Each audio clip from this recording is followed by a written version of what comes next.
शुएब साहब ये बताइएगा कि कल आपकी मैं प्रेस कॉन्फ्रेंस भी देख रहा था, सुप्रीम कोर्ट से क्या तवक्को है, वहाँ पे क्या करने जाना है? मतलब अब ये भी आया पाकिस्तान तहरीक इंसाफ के वकला टीम की तरफ से कि will go to supreme court, और सेकंड इस्लामाबाद हाई कोर्ट में भी कुछ मैं शकूक व शुबात नहीं कहूँगा, शिकायतें हैं, गिले शिकवे हैं आपकी जमात के, तो क्या तवक्को कर रहे हैं आप दोनों जगह से? देखिए पहली बात तो यह है कि इस्लामाबाद हाई कोर्ट के चीफ जस्टिस आमिर फ़ारूक साहब के ऊपर भी हमने एक बायस का बताया था, उनको बताया था कि आप इस केस से अलग हो जाएं, और उसको सुने बगैर उन्होंने उस एप्लीकेशन को डिसमिस कर दिया। फिर हमने हुमायूं दिलावर जो एक मुतासिब जज है और जिसका कंडक्ट ये मुस्तकिल बुनियादों पर शो कर रहा है कि उसने सज़ा देनी ही देनी थी, इसलिए कि उसने ना हमें सुना, उससे पहले 2 दफ़ा उसने हमारे पिटीशन डिसमिस की बग़ैर सुने वो भी कि ये केस मेंटेनेबल ही नहीं है, और आमिर फ़ारूक साहब ने ये 2 दफ़ा जब एक बंदा अपना फ़ैसला दे चुका हो तो तीसरी दफ़ा फिर उसको कह दिया कि जी नहीं आप सुने। और एक तरफ वो कहते हैं कि हमें हक़ के दिफा का अख्तियार ही नहीं है, हमारा हक़ ही नहीं है। जब प्रोसिक्यूशन विटनेस लेकर आए तो उसको तो हक़ है, लेकिन जब मुल्ज़िम को एक हक़ के दिफा होता है कि सबसे पहले उसको आइन के आर्टिकल 4 और 10A के मुताबिक अपने गवाहान पेश करने का हक होता है, वो कहते हैं नहीं आपको नहीं है। इस्लामाबाद हाई कोर्ट के चीफ जस्टिस ने उसके ऊपर नोटिस जारी कर दिया, नहीं आपका हक है, अगले हफ्ते में वो केस रख दिया और साथ ही कह दिया नीचे वो फैसला करते हैं, और जब हम वहाँ जाते हैं तो वो बगैर सुने फैसला कर देते हैं। वो हो गया। अब देखिए अपील में भी अब आपने वहीं पे जाना है, वो उन्हीं के पास जाना है, तो अब आगे क्या तवक्को आप रख रहे हैं उनसे?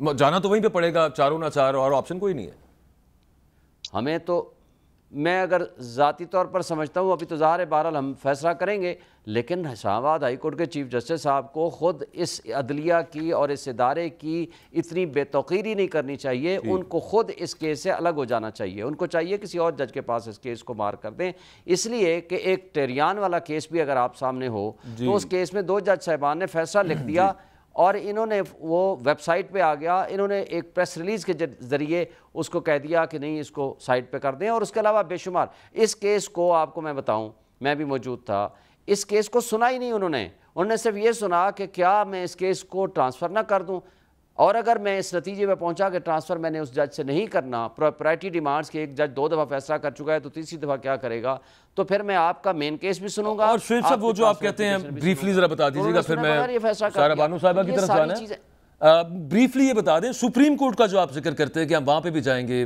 उधर मैं अपनी अंडरस्टैंडिंग के लिए पूछना चाह रहा हूँ, उधर क्या करने जाएंगे आप? क्या उनसे क्या तवक्को और क्या दरख्वास्त देनी है वहाँ पे?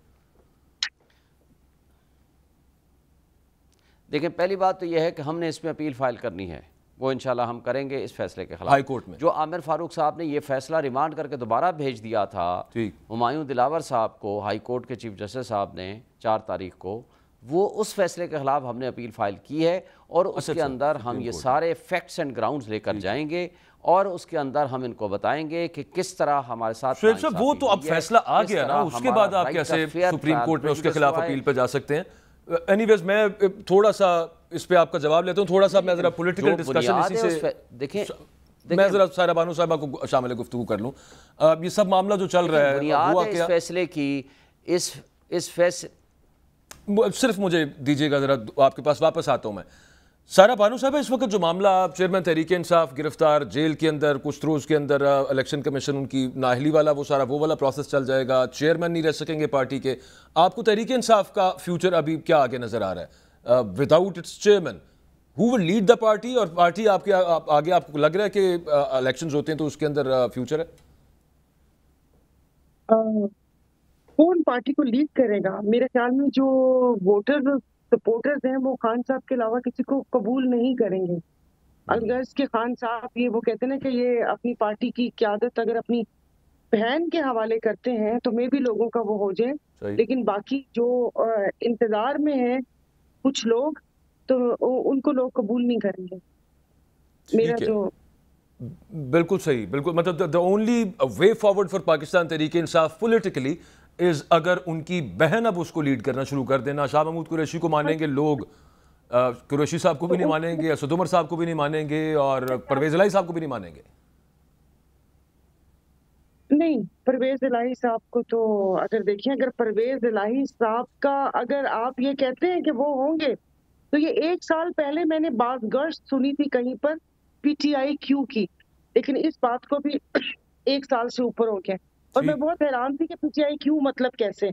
अभी तो आपने मुझे कहा कि अगर वो संभालेंगे, तो मुझे तो वो बात पर यकीन हो रहा है कि अगर ये बात है तो ये तो फिर प्लानिंग बहुत पहले की थी, क्योंकि मैंने पीटीआई क्यू का नाम सुना था सही। हम देखे ना, कहीं जराए से सुना। वो इतनी उन्होंने इतनी सहूबतें सह रहे हैं वो जेल के अंदर, और पहले कभी आज तक वो जेल नहीं गए इस तरह से। ये उनका एक रिकॉर्ड है समहाउ चौधरीज का। सही है, परवेज तो इलाही फिर साहब ये अगर वो एक प्रेस कॉन्फ्रेंस करके वो भी बाहर आ सकते थे वैसे। वो अब आ सकते थे। वो बात होती ना कि बाज दफा ये होता है कि ना निकलते बने ना उगलते बने। हम्म। फिर लोगों का भी थोड़ा सा मतलब वो था कि फिर वो कबूल नहीं हो गया, जाहिर है। अपनी पार्टी को भी उन्होंने छोड़ा, और फिर उसके बाद अगर यहाँ पर भी स्टैंड ना करते तो फिर क्या होता। लेकिन ये कि जो वोटर और सपोर्टर्स हैं वो खान साहब के साथ ही हैं, मतलब वो किसी और को देख नहीं सकते। मैं आपको अपना तजिया, अपनी राय बता रही हूँ कि ब्रीफली उनकी सिस्टर ब्रीफली सारा बानो साहिबा, वो आपकी बात, आपका वो पॉइंट आ गया। ब्रीफली इलेक्शंस होते हैं, आप तब तक अभी ये लीगल तो हम पूछते हैं शोएब शाहीन साहब से, आपको लीड करते नजर आते हैं चेयरमैन पीटीआई इलेक्शंस के अंदर, आइदर फ्रॉम जेल? वो तो अब उस कैपेसिटी में ना हो कि चेयरमैन रहे, तो फिर कैसे करेंगे? नहीं, मतलब अब जाहिर है कोई अपील का हक है, और ऐसे थोड़ी कि वो अब आपके देख लें कि जो जमहूरी जमातें हैं अब वो भी बोलना शुरू हो गई हैं। अब ऐसे थोड़ी कि आप कुचल दें। आपने पहले इतने साल एक बयानिया बनाने में लगाया, और वो जब आए यहाँ पर और सही। फिर उसके बाद इतनी जल्दी मिटाना तो आसान नहीं है। लोग इस चीज को कबूल नहीं करेंगे। अब जाहिर है अब नहीं, वो यही क्या कहते हैं ना, लेवल प्लेइंग फील्ड यही तो थी। नवाज शरीफ साहब को भी यूं ही बाहर रखा गया था। शोएब शाहीन साहब, ये रिप्रीव की कोई तवक्को है इस्लामाबाद हाई कोर्ट से अभी? वो जो वैसे क्वेश्चन था कि आमिर फारूक साहब पे जो आपका एतराज था, वो अपनी जगह पे रखते हुए ओवरऑल केस को देखा जाए, जो फैसला है, ये मेरे पास उसके जो पॉइंट्स पड़े हुए हैं, वो तो कोई इतना स्ट्रॉन्ग केस तो है नहीं यहाँ पे बना हुआ। इसमें कुछ ना कुछ जमानत शमानत वाला मामला जल्दी हो सकता है, गिवन के हाई कोर्ट जो है वो इसको जल्दी लगा ले जरा। देखिए देखें, केस में तो कुछ नहीं है। मैक्सिमम जो 3 साल की सज़ा होती है वो सज़ा भी आम तौर पर बेलेबल तस्वर होती है। 7 साल से पहले नीचे जो भी कुछ सज़ाएं होती हैं आम तौर पर वो बेलेबल तस्वर होती हैं, और इसमें रूटीन में जजमेंट सस्पेंड हो जाया करती है। और इस केस में तो कुछ अदरवाइज़ भी केस कमज़ोर है। हक़ के दिफा नहीं दिया गया, और इस्लामाबाद हाई कोर्ट ने ऑलरेडी नोटिस कर दिया आपका हक़ के दिफा बनता है, आपका हक़ है, लेकिन हक़ के दिफा का फैसला अगले हफ्ते रख दिया, और पहले नीचे कह दिया कि जी आप फैसले को सुन के फैसला कर दें, और उन्होंने सुने बगैर फैसला कर दिया। तो ये ग्राउंड ही सफिशिएंट है। और फिर इस केस में टोटल है क्या? ये केस एक मुख्तसर एक लफ्ज़ में मैं कहूँ, टोटल एसेट्स एंड लायबिलिटीज़ हमने टैक्स अथॉरिटीज़ के पास जमा कराई और हर चीज़ लिख के दी, और यहाँ इलेक्शन कमीशन ने भी वही अमाउंट वही चीज़ लिख के दी है। लेकिन वहाँ चूँकि एसेट्स और सोर्स ऑफ इनकम भी बताना पड़ता है, वहाँ इसलिए तोशाखाना का लफ्ज़ लिख के हमने दिया। और यहाँ टोटल जो आपके एसेट्स होते हैं मूवेबल एंड इमूवेबल वो आपने बताने होते हैं, वो हमने बता दिए। प्रेशियस आइटम्स में लिखा है, फॉर्म भी नहीं डाला, ये मामला है। मेरे पास टाइम तोशाखाना लिखा, इधर तोशाखाना नहीं लिखा, ये टोटल केस है।